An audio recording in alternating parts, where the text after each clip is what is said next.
Hi guys, kararating lang ng order ko. Second order ko na dito sa sa Dubai Perfume PH. Ngayon, yung first order ko, ganito rin pero kulay pink. Mabango din siya. Tsaka sobrang light lang yung amoy niya. At tumatagal siya kahit na nagugas na ako ng kamay, nandun pa din. So, trending to at nakita ko maraming vlogger ang lagi nag-order nito kahit yung iba. So, sabi ko, try ko naman tong red kasi na-try ko na yung pink. Ayan. Actually, box pa lang, ang ganda na oh. Tingnan mo, ang ganda nung box. Ayan. Legit siya talaga, legit. Ayan, malalaman mo naman kung job box or hindi. Legit siya.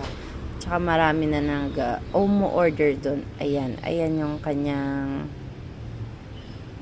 bote. Ayan. Ganda, maganda. Malakas mo kaya yung bote pa lang. Okay, try na natin amoyin.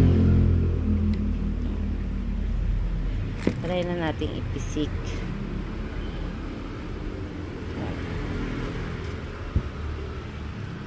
Pinisik ko dito. Ay, mabango. Mabango siya. Hindi siya matapang. Sobrang light din ang amoy niya. Sobrang light lang din yung amoy. Mabango. Hindi ako nagkamali ng in-order ko. May isa pa akong orderin sa kanya. Yun, itatry ko din. Kung mabango din. So, magiging suki ako ni Dubai Perfume PH talaga. Second order ko na. At yung pangatlo, ino-order ko na. Mabango din daw yun eh. Thank you, Dubai Perfume PH. Talagang kukolektahin ko lahat. Sobrang bango at legit tong shop na to. At mura kaysa dun sa ibang binilihan ko.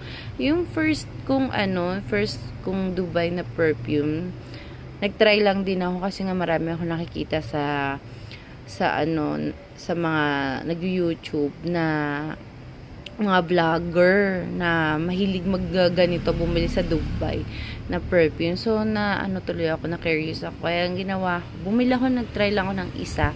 Binili ko pa sa Okada. So, nung tinaray ko yun, nung one time, talagang tumatagal siya ng 2 days. Pati sa buhok ko, tumatagal talaga.